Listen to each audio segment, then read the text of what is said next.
শুভ দৃষ্টির সময়ও কেন বরের মুখ দেখার সৌভাগ্য হলো না স্রোতের, সেটা নিয়ে এখন প্রশ্ন ঘুরপাক খাচ্ছে রাইয়ের মনে। হ্যাঁ বন্ধুরা, ভিডিওতে লাইক দিয়ে দেখতে থাকুন। সার্থকের বাবা স্রোতের মাথায় হাত দিয়ে বলতে থাকে যে তোর এই আঙ্কালের উপরে ভরসা আছে তো, আমি তোকে বলছি, আশ্বাস দিচ্ছি যে তুই কোনো মতেই বিয়েটা করে ঠকবি না, তুই আমার উপরে বিশ্বাস রেখে বিয়ের পিড়িতে বসে যা মা, তুই আমার এই কথাটা রাখ। এই কথা বলা মাত্র সার্থকের বাবা পুরোহিত মশাইকে বলতে থাকে যে পুরোহিত মশাই, এখন আপনি কিসের জন্য অপেক্ষা করছেন বলুন তো? দেখছেনই তো যে বর কনে দুজনই এসে পড়েছে, তাহলে এখনও আপনি অপেক্ষা করছেন কি কারণে?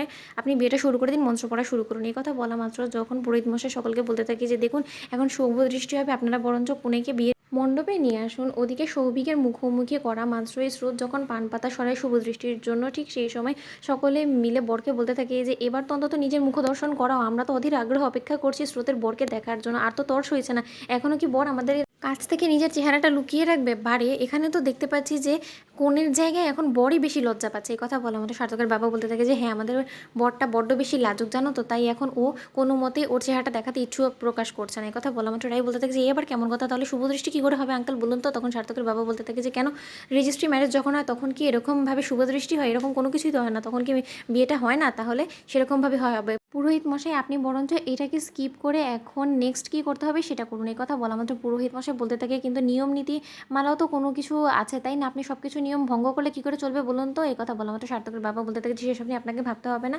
আপনি বাদবাকি যে আনুষ্ঠানিকতা আছে সেগুলো পূরণ করুন। ওদিকে একের পর এক আনুষ্ঠানিকতা শেষ হওয়ার মাত্রই যখন সিঁদুর দানের সময় আসে, ঠিক সেই সময় স্রোত অঝরে কাঁদতে থাকে, বলতে থাকে যে স্যার, আমি এখন অন্য কারো হতে চলেছি, আজও আর আপনার দেখা মিলল না, আপনি ভালো থাকবেন, আপনার জীবনে আপনি যাতে সুখী হন, আমি ঠাকুরের কাছে এই প্রার্থনাই করি। ওদিকে যখন স্রোতের সিঁথিতে সিঁদুর পরিয়ে দেয় সৌভিক, ওদিকে স্রোত অঝরে কাঁদতে থাকে আর বলতে থাকে যে শেষ হয়ে গেল আমার এবং আপনার অসম্পূর্ণ ভালোবাসার যাত্রা। এই কথা বলা মাত্র সৌভিক বলতে থাকে যে স্রোত, কেমন লাগছে আমার স্ত্রী হিসেবে তোমার সিঁথিতে সিঁদুর পরার পর? এই কথা বলা মাত্র স্রোত চমকে ওঠার বলতে থাকে যে এই গলাটা কেন জানি না মনে হচ্ছে বড্ড বেশি চেনা চেনা, আপন আপন কেন মনে হচ্ছে। ওদিকে রাই বলতে থাকে যে আচ্ছা, এই গলার আওয়াজটা তো শুনে মনে হচ্ছে যে সার্থক। পরে সার্থকের বাবা বলতে থাকে যে আচ্ছা স্রোত, তুই যেরকম করে কাঁদছিস বলতো, তুই তো নিজের ভালোবাসার মানুষটাকেই বিয়ে করেছিস, তা সত্ত্বেও তুই এরকম করে চোখের জল ফেলছিস কেন বলতো? তাহলে তো তোদেরই অমঙ্গল হবে, সদ্যমাত্র তোদের বিয়ে হয়েছে বলে কথা সকলের কথায় আশীর্বাদ নিবি, তা না করে এখন এরকম করে নিজেদের অমঙ্গল কেন ডেকে আনছিস? এই কথা বলা মাত্র স্রোত চমকে ওঠার বলতে থাকে যে আঙ্কেল এসব কী বলছে বলো তো? সৌভিক মোটেও আমার ভালোবাসার মানুষ না, আমি একদিনের জন্য তাকে ভালোবাসতে পারিনি, সেখানে তুমি বলছো যে আমি আমার ভালোবাসার মানুষকে বিয়ে করেছি।